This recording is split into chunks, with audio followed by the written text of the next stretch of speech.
आज हम हिंदी साहित्य के इतिहास से हिंदी की क्लास स्टार्ट करेंगे। साहित्य क्या है इसको समझने की जरूरत है और हिंदी साहित्य का इतिहास हमें क्यों पढ़ना चाहिए ये भी समझेंगे। साहित्य जब शब्द और अर्थ सौंदर्य के लिए आपस में होड़ करते हुए लोक मंगल के ऊंचे आदर्श की ओर अग्रसर होता है तो उसे हम साहित्य कहते हैं। शब्द और अर्थ आपस में होड़ करते हुए लोक मंगल के ऊंचे आदर्श की ओर अग्रसर करता है उसे हम साहित्य कहते हैं। जैसे हाइड्रोजन और ऑक्सीजन दोनों के मिलने से H2O यानी पानी बनता है और पानी न तो हाइड्रोजन है न ऑक्सीजन है। लेकिन जब हाइड्रोजन ऑक्सीजन का संयोग होता है तो पानी बनता है जो जीवनदायिनी है। उसी तरह शब्द और अर्थ का जब संयोग होता है और वह शब्द और अर्थ का संयोग जब लोक मंगल की ओर अग्रसर होता है तो वह साहित्य है। अर्थात साहित्य का जो उद्देश्य है वो है लोक मंगल। इसीलिए साहित्य को समाज का दर्पण कहते हैं। हम इसको और आगे बढ़ाते हैं, साहित्य सिर्फ समाज का दर्पण ही नहीं है, वह दीपक भी है। साहित्य की एक स्वदेश्यता होती है। साहित्य के द्वारा हमें तत्कालीन समाज की संस्कृति परंपरा का संज्ञान होता है या यूं कहें उस तक हमारी पहुंच होती है। और साहित्य का इतिहास इसलिए हम पढ़ते हैं कि पहले जो साहित्य लिखा गया है उसका उद्देश्य क्या था। अगर आप पहले के साहित्य पढ़ेंगे तो उसमें उस काल की समकालिकता आपको झलकेगी और आज का साहित्य पढ़ेंगे तो उसमें आज की साहित्य की प्रासंगिकता आपको झलकेगी। क्योंकि इतिहास जो है वो अतीत और वर्तमान के बीच चलने वाला एक निरंतर संवाद है जिसके आधार पर हम भविष्य का निर्धारण करते हैं। फिर से सुने, इतिहास जो है वह अतीत और वर्तमान के बीच चलने वाला एक निरंतर संवाद है जिससे हम भविष्य का निर्धारण करते हैं। अर्थात अगर हिंदी साहित्य का अगर इतिहास हम पढ़ेंगे तो अतीत और वर्तमान से हम जो संवाद होगा उसको जोड़ेंगे और भविष्य की रूपरेखा तैयार करेंगे। इसलिए साहित्यकारों की पहुंच हर जगह होती है। साहित्यकार हर प्राणी में आप अगर मनुष्य में हर एक हृदयवान मनुष्य में साहित्य का वास होता है। हर व्यक्ति में साहित्य की आवाज छिपी होती है। जो संवेदनशील होता है वह समाज में घट रहे परिस्थितियों के आधार पर उसमें अपनी कल्पना का पुट जोड़कर शब्दों का संयोजन कर नई अर्थवत्ता के साथ प्रस्तुत कर हृदय को आनंद प्रदान करता है।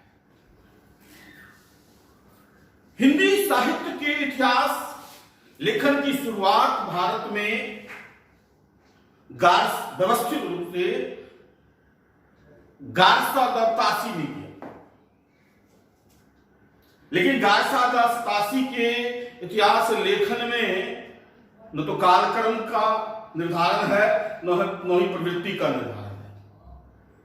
परंतु व्यवस्थित रूप से हिंदी साहित्य के इतिहास कालक्रम के आधार पर, नामांकन के आधार पर, प्रवृत्ति के आधार पर करने वाले शायद वो थे जॉर्ज ग्रेशम।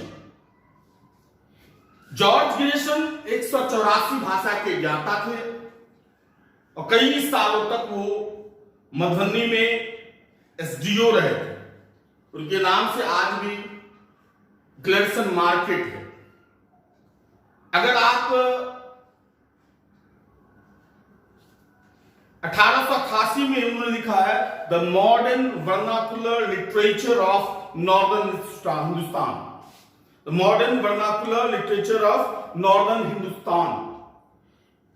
इस ग्रंथ में लगभग भारत की अधिकतर भाषाओं के या साहित्य के विकास क्रम का आधार देखने को मिलता है। आप जब भी आगे पढ़ेंगे साहित्य में तो जॉर्ज ग्रेशम की चर्चा होगी। जॉर्ज ग्रेशम ने हिंदी साहित्य के इतिहास को 4 भागों में बांटा। एक चारण काल, दूसरा भक्ति काल, तीसरा प्रेम काल, चौथा दरबारी काल। चारण काल को उन्होंने 643 एडी से 1300 एडी का काल माना है, परंतु उसमें दोष यह है कि 1000 ईस्वी तक के उन्होंने एक भी चारण कवि का नाम नहीं बताया। और अगर उतने बड़े कालखंड में अगर आप ये कहें कि सिर्फ और सिर्फ चारण कवियों के द्वारा लिखा गया है या उसी की बहुलता थी, वही आदिकाल की विशेषता थी, तो यह उचित जान नहीं पड़ता। क्योंकि आदिकाल खंड में चारण कवियों के अलावा आध्यात्मिकता की अलग चारों तरफ जागृत हो रही थी। अमीर खुसरो के द्वारा फुटकर रचनाओं से समन्वयवादी और जनवादी कविताओं की गूंज भी सुनाई दे रही थी। जैन मुनियों की उपदेशात्मक रचनाएं भी, और सबसे महत्वपूर्ण है कि श्रृंगारिक रचनाएं भी छूट जाती हैं, क्योंकि सिर्फ चारण कवियों के द्वारा भौतिक श्रृंगार की रचना नहीं हुई है, सात्विक श्रृंगार की रचना हुई है। तो इनके चारण काल से हम सहमत नहीं होते हैं। भक्ति काल पर उन्होंने बड़ा विशद लिखा है, और वे भक्ति काल के उपज के संदर्भ में वो कहते हैं कि ईसाइयत की देन है। उन्होंने कहा कि भक्ति काल एक ऐसा काल है जिसकी तुलना 6th सेंचुरी बीसी में जो आंदोलन हुआ वो और आधुनिक भारत में जो नवजागरण आंदोलन हुआ उससे की जाती है। परंतु कोई हिंदू नहीं कह सकता यह कहां से आया, कब आया, कैसे है। मेरे अनुसार यह ईसाइयत की देन है। करुणा, माया, दया की जो भावना ईसाइयत में है वह 2nd सेंचुरी बीसी में जब दक्षिण भारत में ईसाई मत के मानने वाले लोग व्यापार करने के लिए आए, उनके प्रभाव से दक्षिण भारत में भक्ति का फैलाव हुआ और धीरे धीरे उत्तर भारत में आया। इससे तो निश्चित संभव नहीं वास्ता है, क्योंकि हमारे यहां दया, करुणा, इसकी चर्चा ईसाई धर्म के उदय से पहले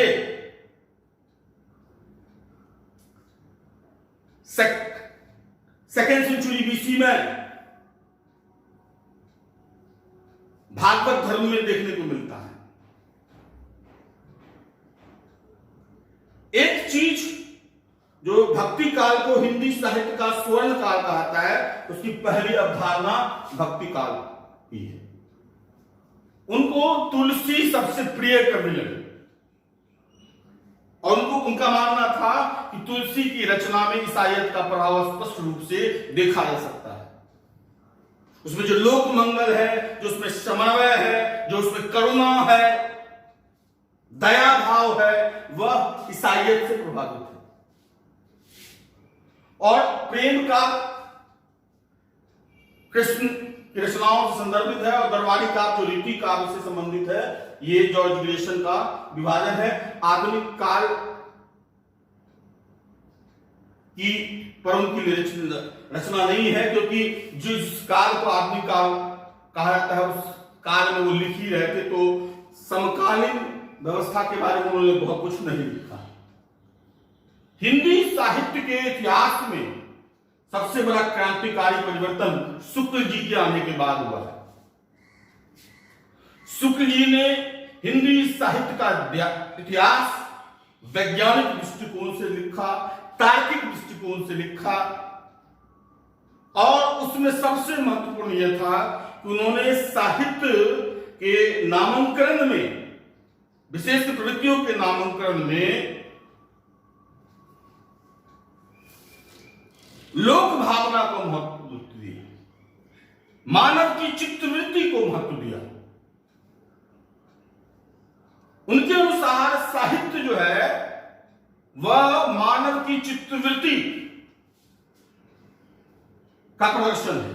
यानी उनकी रचनाओं काल निर्धारण या नामांकन के निर्धारण में वो उस रचना की या रचनाकार की लोक प्रसिद्धि और लोक मंगल के दृष्टिकोण से उसकी प्रासंगिकता के आधार पर उन्होंने लिखा। उन्होंने 4 क्रम में से बांटा। आदिकाल जो 1050 से 1375 संवत है, इसको उन्होंने प्रवृत्ति के आधार पर वीर गाथा कहा है। विवादास्पद विषय है, हम अभी बताएंगे आपको। आदिकाल तब संदर्भ में आपको समझ में आएगा। पूर्व मध्यकाल 1370 से 1700, उसको उन्होंने प्रवृत्ति के आधार पर भक्ति काल कहा है। 1700 से 1900 उत्तर मध्यकाल, जिसको उन्होंने रीति काल कहा है। और आधुनिक काल में क्योंकि गद्य की शुरुआत हो जाती है, गद्य की भरमार हो गई, इसलिए उन्होंने आधुनिक काल को गद्य काल कहा है। और जो 1900 से अब तक, जब तक उन्होंने लिखा, 1929 में उन्होंने हिंदी साहित्य का इतिहास लिखा और बाद में उसका फिर पुनर्वर्धन करवाया। द्विवेदी जी का कालक्रम भी बहुत व्यवस्थित माना जाता है, जिसमें विद्यापति की रचनाएं, अगर हम शुक्ल जी का दृष्टिकोण लेंगे तो विद्यापति की रचनाएं नहीं गिरती होती, लेकिन जब द्विवेदी में लेंगे तो विद्यापति की रचनाएं भी आती हैं। द्विवेदी जी ने कालक्रम और प्रवृत्ति को मिलाकर एक सेट में लिखा है, और लिखा है कि आदिकाल 10वीं से 14वीं सदी, भक्तिकाल 15वीं से 16वीं सदी, और रीतिकाल 17वीं से 19वीं सदी, और आधुनिक काल 19वीं सदी के मध्य से अब तक। ध्यान में रखेंगे, जब जब आगे पढ़ेंगे तो आपको द्विवेदी जी और शुक्ल जी में द्वंद्व नजर आएगा। आदिकाल के नामांकन के संदर्भ में हो, भक्ति काल के नामांकन के संदर्भ में हो, या आधुनिक काल या रीति काल, कहीं भी वो इसमें टकराहट नजर आती है। अगर आप हिंदी साहित्य के इतिहास के विकास क्रम को देखेंगे तो या तो लेखकों ने शुक्ल जी को फॉलो किया है या द्विवेदी जी, ज्यादातर शुक्ल जी को ही फॉलो किया गया है। शुक्ल जी के से विशिष्ट किसी ने नहीं लिखा। अगर शुक्ल जी के बाद कोई विशिष्ट हिंदी साहित्य इतिहास के लेखक या आलोचक हैं तो वह है द्विवेदी जी। तो इसकी चर्चा आपको बराबर आपको देखने को मिलेगी।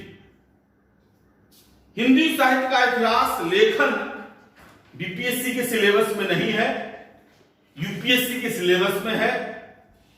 जब यूपीएससी की क्लास हम शुरू करेंगे तो हिंदी साहित्य का इतिहास लेखन को समग्रता से देखेंगे। हिंदी साहित्य इतिहास लेखन का बीपीएससी में सेट नहीं है। बीपीएससी में हिंदी साहित्य का इतिहास आदिकाल से शुरू होता है, और आज हम आदिकाल पर चर्चा करेंगे, विस्तृत चर्चा करेंगे आदिकाल के संदर्भ में। आज हम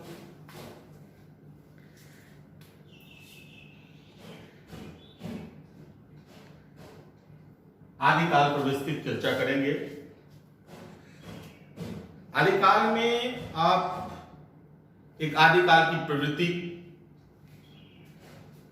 आदिकाल का नामकरण, आदिकाल सांस्कृतिक समन्वय का काल था, और रास, रासो, रासक संज्ञक रचनाओं या काव्यों की प्रवृत्तियों का निर्धारण करते हुए उसकी विशेषता पर ध्यान दें। और कभी कभी इन टेल में पूछा जाता है पृथ्वीराज रासों की प्रासंगिकता। वैसे यूपीएससी में पर्सनालिटी बेस कुछ क्वेश्चन पूछे जाते हैं। जैसे अमीर खुसरो हुआ, पृथ्वीराज रासो प्रेमचंद बरदाई से संदर्भित हुआ, हेमचंद्र पर हुआ, विद्यापति पर हुआ, सिद्धनाथ साहित्य पर हुआ, जैनिकोपदेश आत्मक रचनाओं पर हुआ। ये यूपीएससी में पूछे जाते हैं। पीपीएससी में आदिकालीन की प्रवृत्तियां, नामकरण और कभी कभी उसमें प्रवृत्तियों में पृथ्वीराज रासों की प्रासंगिकता के संदर्भ में या उसके ऐतिहासिकता के संदर्भ में पूछा जाता है। और एक तो मैंने बताया रास, रासो, रासक काव्य की प्रवृत्तियों के आधार पर उस कालीन प्रवृत्तियों का निर्धारण है। आदिकाल हिंदी साहित्य का सबसे बड़ा कालखंड है। जॉर्ज गिरिसन ने 643 एडी से 1300 माना। रामचंद्र शुक्ल ने 1050 से 1375 संवत माना, और शुक्ल जी ने 10वीं से 14वीं शताब्दी माना। और आदिकाल की रचनाओं में अगर गौर करेंगे, सिद्धो नाथों की रचनाएं, अमीर खुसरो, विद्यापति और समस्त रासो काव्यों की रचनाएं समाहित हैं। तो आप ये कह सकते हैं 7वीं से 14वीं शताब्दी का जो काल है वह आदिकाल है, यानी इसका बड़ा कालखंड हुआ। आदिकालीन साहित्य का एक बड़ा कालखंड है। और इस कारण इस कालखंड में भाव, भाषा, प्रवृत्ति में भी विविधता है।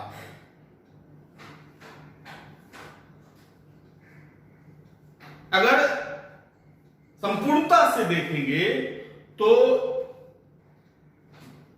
चारों तरफ आध्यात्मिक रचनाओं की प्रचुरता थी, और आध्यात्मिक पदों के माध्यम से जागृति पैदा की जा रही है। तो एक तो आध्यात्मिकता से जुड़ी हुई रचनाएं आम लोगों में जागृति पैदा कर रही थी, तो दूसरी तरफ चारण कवियों के द्वारा सामंतों के ओजपूर्ण वीरता का बखान किया जा रहा था। इसके अलावा श्रृंगारिकता उस काल की एक सर्वसमावेशी प्रवृत्ति थी, जिसका प्रयोग वीर गाथात्मक रचनाओं की प्रेरक प्रवृत्ति के रूप में भी और श्रृंगारिक रचनाओं के प्रेरक प्रवृत्ति के रूप में भी दिखाई देता है, या आध्यात्मिक रचनाओं की प्रेरक प्रवृत्ति के रूप में भी दिखाई देता है। और कुछ ऐसी रचनाएं थी जिसको फुटकर रचनाएं कहा जाता है, विशेषकर अमीर खुसरो की रचनाएं, जिसमें समन्वयवाद और जनवाद का स्वरूप दिखाई देता है। और इन रचनाकारों और इनकी रचनाओं में भाषागत विविधता, क्षेत्रगत विविधता, कालखंड की विविधता शैली की विविधता के कारण शिल्पगत रूप से भी काफी विविधता देखने को मिलती है। और इस आधार पर हम आदिकाल के प्रवृत्ति के निर्धारण को 5 बिंदुओं में बांटेंगे। पहला, आध्यात्मिकता।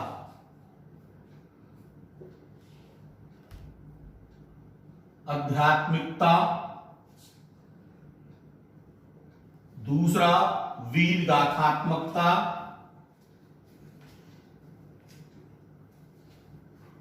तीसरा, सिंगारिकता। सिंगारिकता। चौथा, फुटकल रचनाएं।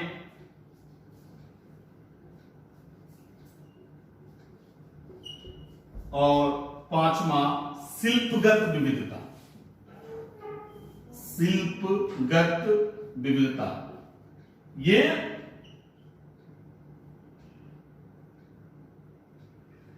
विविधता, ये 5 प्रवृत्ति उस काल की। आध्यात्मिक प्रवृत्ति पर ध्यान देंगे तो जहां पूरब में सिद्ध और नाथ संतों के द्वारा आध्यात्मिकता के अलख जगाई जा रही थी, जिसमें आम जनता के दुख दर्द को समेटा गया था, जिसमें आम जनता को वाणी दी गई थी, तो दूसरी तरफ विद्यापति वैष्णव गीत गा रहे थे, राधा कृष्ण से जुड़े हुए गीत गा रहे थे, शिव काली गंगा की स्तुति गा रहे थे। यानी पूरा भारत में आध्यात्मिकता की अलख चारों तरफ नजर आ रही है।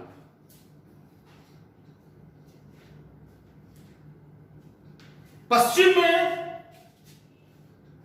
और उत्तर में रासो कवियों के द्वारा अपने मंगलाचरण में वैष्णव गीत गा रहे जा रहे थे। अमीर खुसरो की रचनाओं में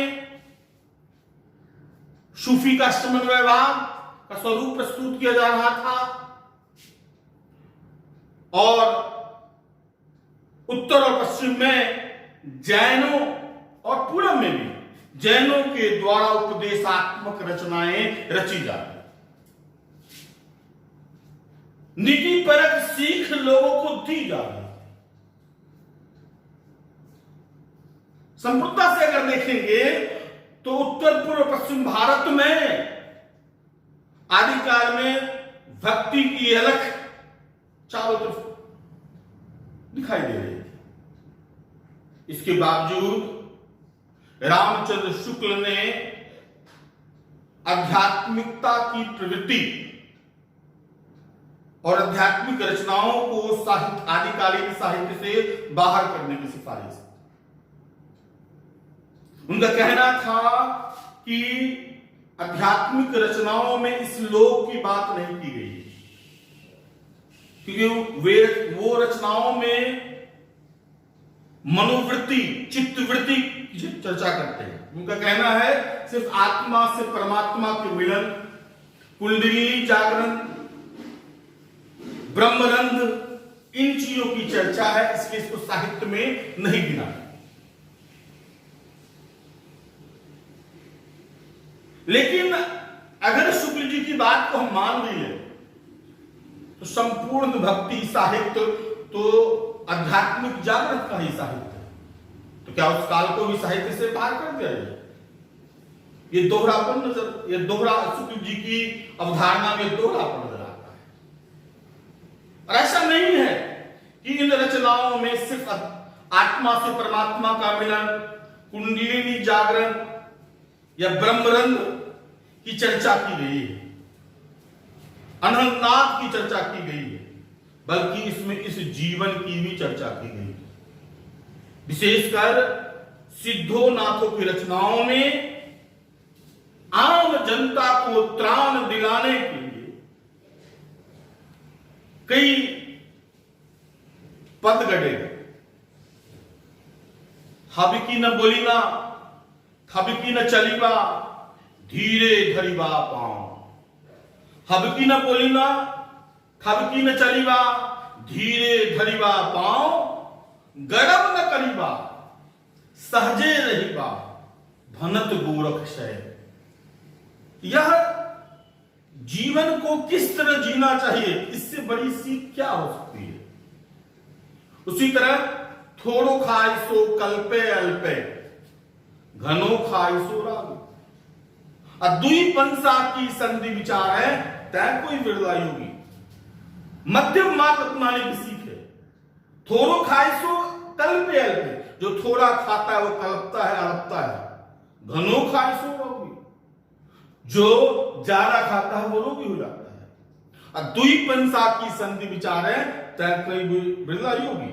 यानी जो दोनों के बीच का रास्ता अपनाता है वही योगी होता है। यानी मध्यम मार्ग। जीवन में अति की तरफ ले जाना चाहिए, ये सीख देता है। यह महात्मा बुद्ध के मध्यम मार्ग का ही एक स्वरूप है। इसमें समन्वय की बात है। गरीबों को मध्यम मार्ग की तरफ ले जाने की, इसलिए आध्यात्मिकता की झलक नजर आ रही थी। यहां विद्यापति वैष्णव गीत तो गा ही रहे थे, राधा कृष्ण के गीत गा ही रहे थे, काली के गीत गा रहे थे, शिव के गीत गा ही रहे थे। यहां तक कि गंगा की स्तुति, गंगा को मां मान करके स्तुति करने की जो अवधारणा आज भी वो आपको आपके हृदय को छूती है। बड़ा सुख सावर पावल तू तीरे, छरत निकट नयन गहनीरे।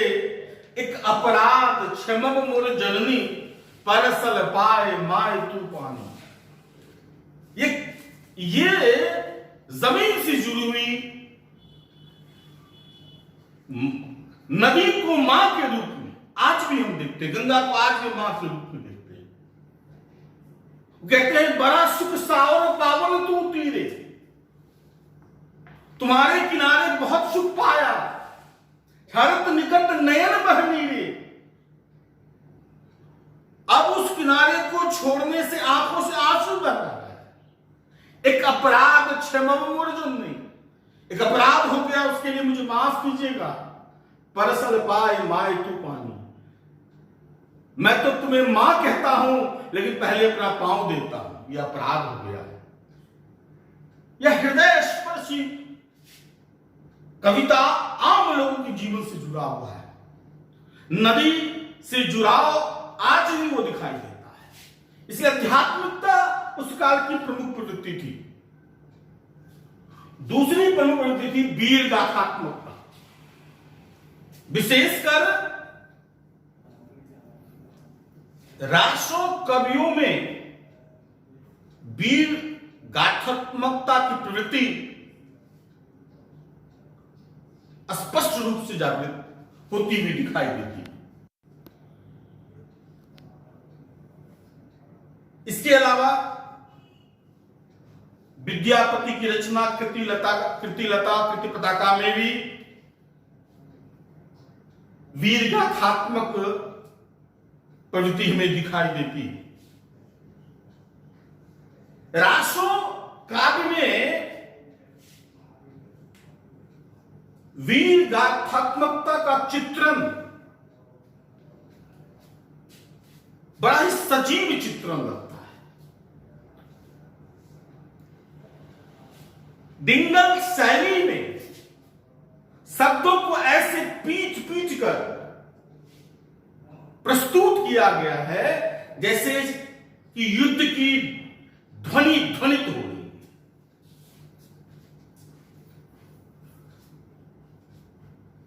युद्ध का वर्णन इस तरह से किया गया है जैसे आंखों देखा हाल वर्णन किया गया।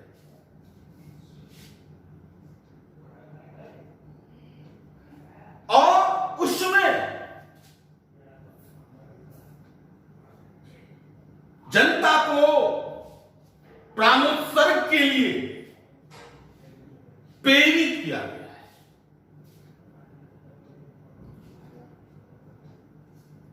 विशेषकर जागनिक के परमाद रासों में वीरता के ऐसे पद रचे गए हैं जो मुर्दे में भी जान डाल दे। जो मर जहियो खटिया पर तो, जो मर जइए खटिया पर तो कौआ गिद्ध न खाइए मांस। जो मर जाइए खटिया पर तो कौआ गिद्ध न खाइए मांस, और जो मर जाइए रण खेतन में तुमरो नाम अमर हो जाए। उसी तरह 12 वर्ष लकूकर जीवे और 13 वर्ष जिए सियार, बरस 18 क्षत्रिय जीवे बाकी जीवन को धिक्कार। यह मुर्दे में भी जान जानी के प्रमाद रासों में ही वर्णन है, जन्मी ऐसा बेटा जनिए, क्या सूरा क्या भक्त कहलाए। या तो सूरवीर हो या भक्त हो।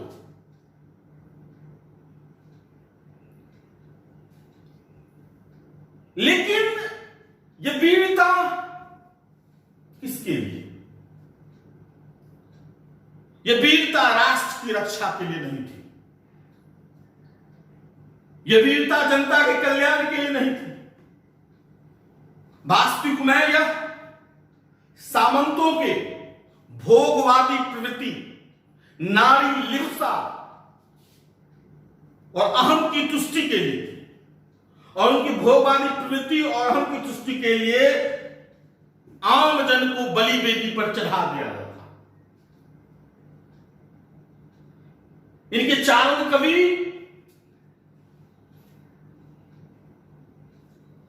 नारी के सौंदर्य का, नायिका के सौंदर्य का, नक्श से सिक्त के सौंदर्य का वर्णन इस तरह से करते थे कि वो जो राजा या सामंत हुआ करते थे वो मदान हो जाते थे और फिर युद्ध के लिए चले जाते थे।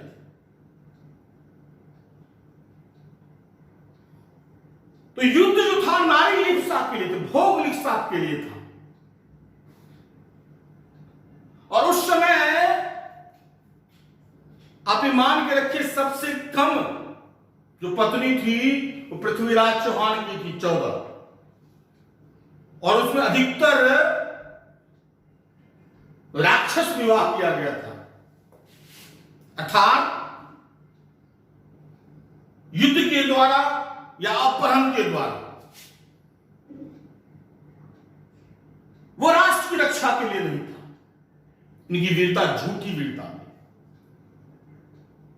जाकी कन्या सुंदर देखी तार धाय धरी तलवार। जहां ये सुंदर कन्या को देखते थे ये तलवार उठा लेते थे। और इसी कारण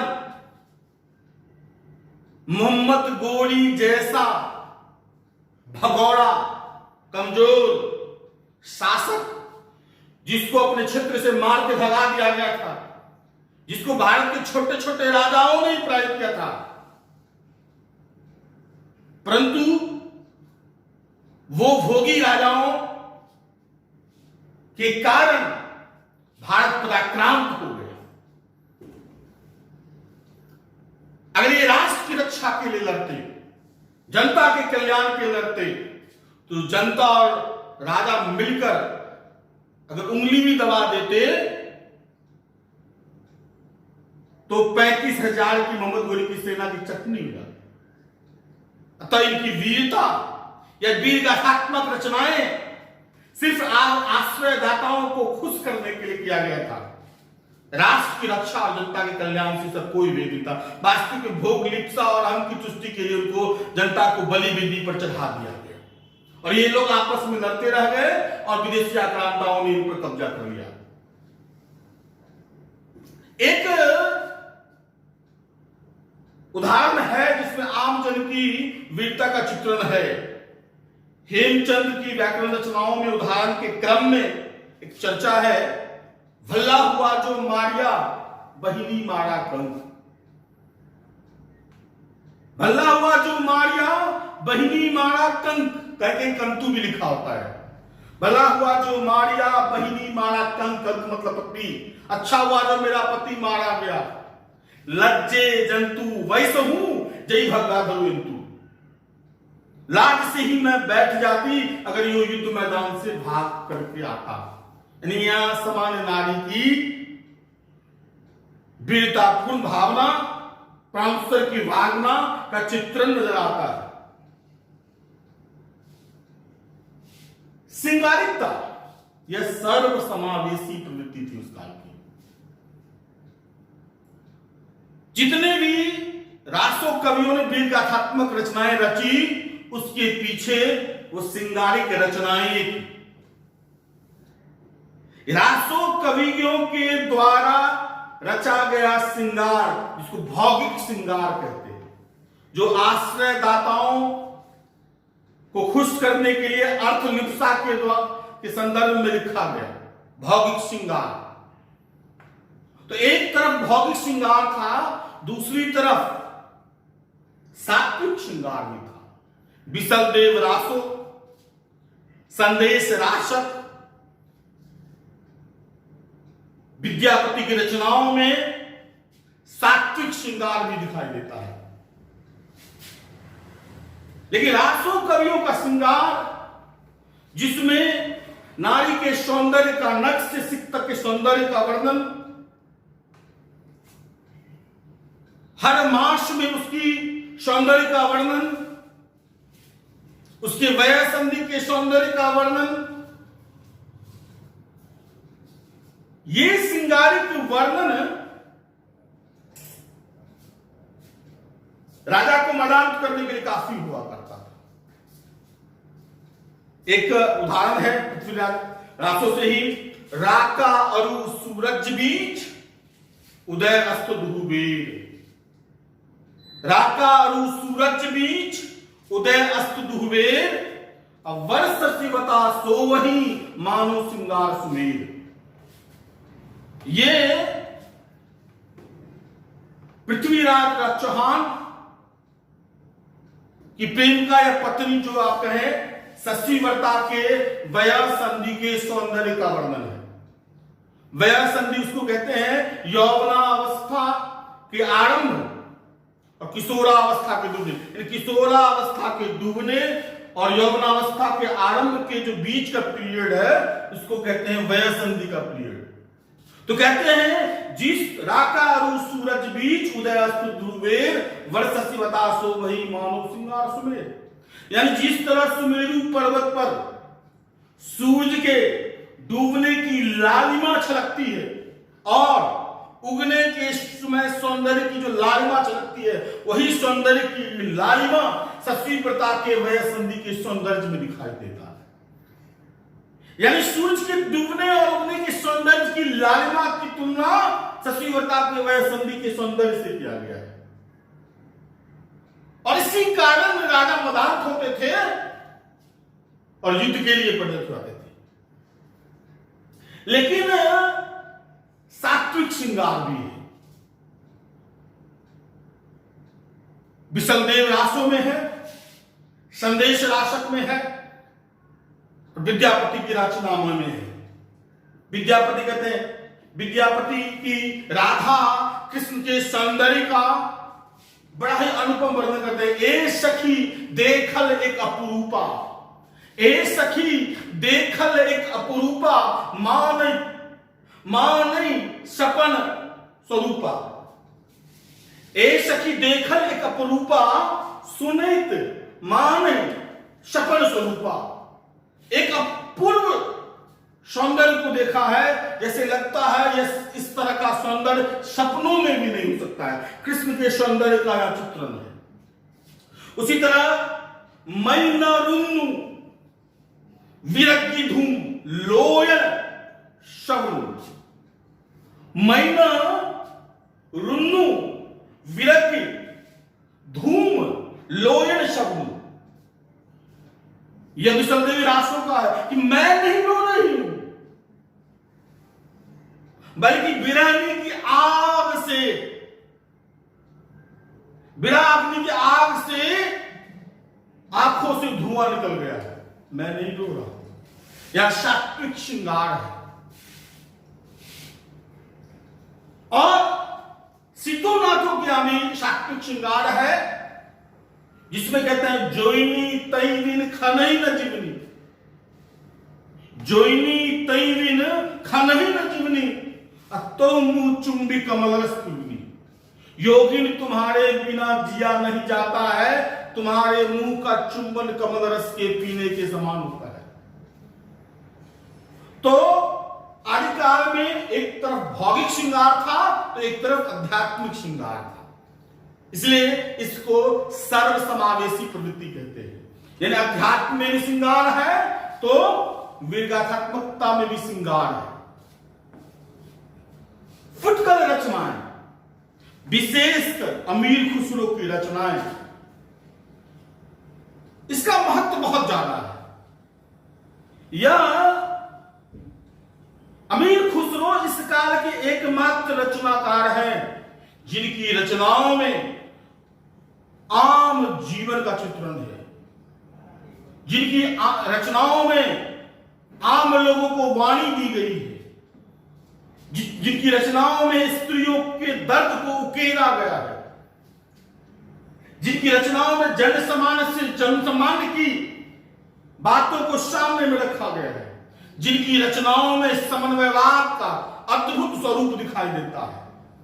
अमीर खुसरो कहते हैं कि संस्कृत के सागर का एक बूंद मैंने जैसे चखा, जैसे लगता है किनारा मिल गया। तूतीय हिंद थे। उनकी रचनाओं में एक ऐसा अद्भुत समन्वय भाषा के स्तर पर, संस्कृति के स्तर पर दिखाई देता है। इस कारण फुटकर रचनाओं का बहुत महत्वपूर्ण स्थान है और मेरे अनुसार उस काल के सर्वश्रेष्ठ कवि थे। उनकी रचनाओं की गूंज अगर आज भी आप सुनेंगे तो आपको लगेगा कि हृदय से जुड़ा हुआ है और आधुनिक भाषा बोली के समान है। जब वो एक नारी के हृदय का चित्रण करते हैं तो कहते हैं भैया को दीना महला दो महला, हमें पठायो विदे, बाबुल हमें पठायो विदे। मैं तो हूं बाबुल तेरे खूटे की गैया, मैं तो हूं बाबुल तेरे खूटे की गैया, हाकी हूं की दिए विदे। एक नारी का इससे स्पष्ट चित्रण क्या होता है? आज भी भैया को दीना महला दो महला, हमें पठायो विदे। और मैं तो हूं बाबुल तेरे खूटे की गैया, हाकियों की, मतलब आप जिसके पल्ले बांधे बांधे। जन सामान्य नारी का इतना अद्भुत चित्रण अमीर खुसरो जैसा जनवादी कवि ही कर सकता है। समन्वय का देखिए, फारसी और हिंदी का अद्भुत समन्वय। चूस चश्मा सो जा चुजर, हैरा हमेशा गिरिया उसके आमे। चू चश्मा चोजा सुजर हैरा गिरिया उसके आमे। ननिंद नैना न अंग चैना न आप आवे न भेजे पतिया। एक वीरानी नारी का चित्रण है जिसका पति चला गया है, न वो आ रहे हैं न पतियां, पत्री नहीं भेज रहे हैं, न आप आवे न भेजे पतियां। इस कारण न नींद नैना, आंखों में नींद, न अंग चैना। इसलिए हैरान हूं, परेशान हूं, आंखों से आंसू गिर रहा।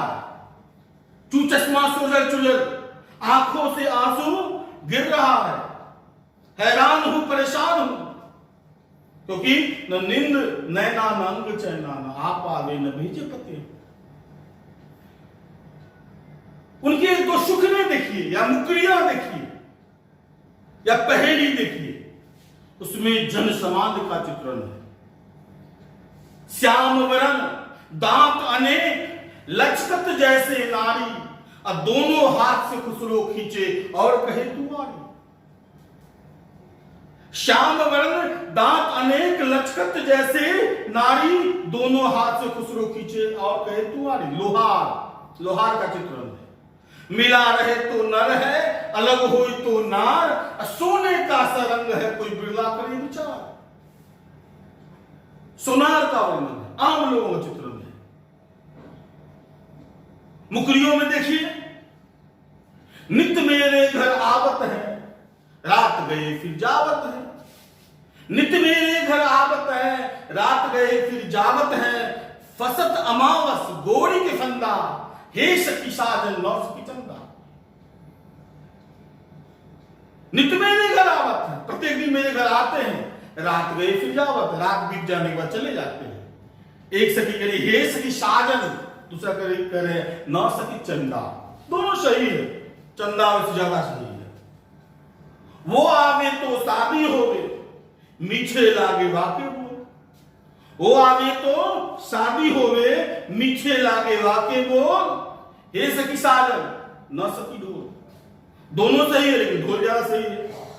वो आवे तो शादी हो, मीठे लागे वाके बोल। बार बार तो शादी होगी नहीं, अब मीठे लागे वाके बोल। पति का बोल हर्ष में मिठाई लगे, ये तो संभव ही नहीं है। लेकिन ढोल बजने से का मतलब है शादी है, और उसका बोल भी मीठा लगता है। लेकिन देखिए जन समान का चित्रण है। दो सुखने में देखिए, औरत क्यों न नहाई, सितार क्यों न बजा, पर्दा न था। औरत क्यों न नहाई, पर्दा नहीं था। सितार क्यों न बजा, पर्दा न था। मांस क्यों न खाया, डोम क्यों न गाया, गला न था। मांस क्यों न खाया, गला नहीं था, कच्चा था। और डोम क्यों नहीं गाया, उसका गला नहीं था। मांस क्यों न खाया, डोम क्यों न गाया, गला न था। जन समान का चित्रण है, इसलिए यह एक उनकी प्रमुख रचना है। इसके बाद हम शिल्पगत विविधता पर चर्चा करेंगे विस्तृत रूप से। अब हम शिल्पगत विविधता पर कंसंट्रेट करते हैं कि शिल्पगत विविधता कैसी थी। शिल्पगत विविधता,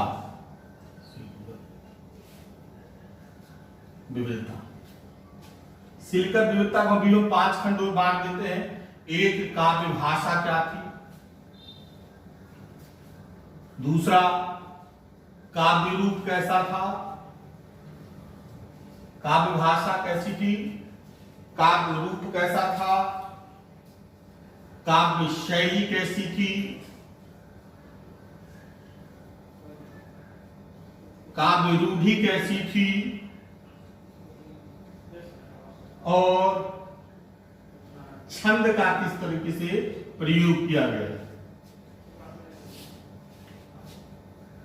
अगर काव्य भाषा को देखेंगे तो यह इसका आदिकालीन भाषा एक संक्रमणकालीन भाषा थी, क्योंकि एक तरफ अपभ्रंश और प्रवृत्ति अपभ्रंश की रचनाएं साथ साथ लिखी जा रही थी, तो दूसरी तरफ देशीय भाषा राजस्थानी और मैथिली में भी रचनाएं रची जा रही। और अमीर खुसरो की रचनाओं में आप ब्रजभाषा और खड़ी बोली के स्वरूप को भी देख सकते हैं। संक्रमणकालीन भाषा थी, लेकिन इनमें भाषिक समन्वय था। सब इसे भाषा ही कहते थे। तो अगर काव्य भाषा के संदर्भ में देखेंगे तो देशीय भाषा में राजस्थानी और मैथिली, खड़ी बोली, ब्रजभाषा और अपभ्रंश की भाषा का प्रचलन इन काव्य रचनाओं में देखने को मिलता है। काव्य रूप देखेंगे तो मुक्तक और प्रबंध काव्य दोनों के स्वरूप दिखाई देते हैं। विद्यापति की पदावली, अमीर खुसरो की फुटकल रचनाएं और सिद्धों एवं नाथों की रचनाओं में मुक्तक काव्य का अद्भुत स्वरूप दिखाई देता है। वहीं समस्त रासों, काव्य के अलावा विद्यापति की कीर्तिलता कीर्ति पताका में प्रबंध काव्य का स्वरूप दिखाई देता है, दोनों का समन्वय। और काव्य शैली देखेंगे तो एक राजस्थानी काव्य शैली का एक स्वरूप दिखाई देता है, डिंगल और पिंगल। डिंगल और पिंगल, ये जो डिंगल शैली, जो राजस्थानी शैली थी, जो जिसमें जागनिक के प्रमाद रासों या पृथ्वीराज रासों में जो वीरतापूर्ण काव्य रचे गए, वीरतापूर्ण पद कहे गए हैं, वो डिंगल शैली में या कर्कश शैली होती थी, जो युद्ध के ध्वनि को ध्वनन करने के लिए इस शैली का प्रयोग किया जाता था, या इस शैली के द्वारा युद्ध को ध्वनित किया जाता था। और यह हवर्गीय और टवर्गीय था। इसमें हवर्गीय और टवर्गीय भाषा इस्तेमाल किया जाता था, जिससे युद्ध की ध्वनि स्पष्ट सुनाई दे। और इसके बाद एक पिंगल शैली थी, जो कोमलकांत शैली थी, जिसमें सिंगारिक पदों को रचाता था। यह एक कोमलकांत शैली थी, जिसमें सिंगारिक पद, रासो कवियों के जितने भी श्रृंगार हैं, उसका प्रदर्शन इसी पिंगल शैली में किया गया है। और काव्य रूढ़ी में देखेंगे तो नायिका का अप्सरा के रूप में अवतार, फल खाने से संतान उत्पत्ति, चकवा चकवी संवाद, सुग्गा सुग्गी संवाद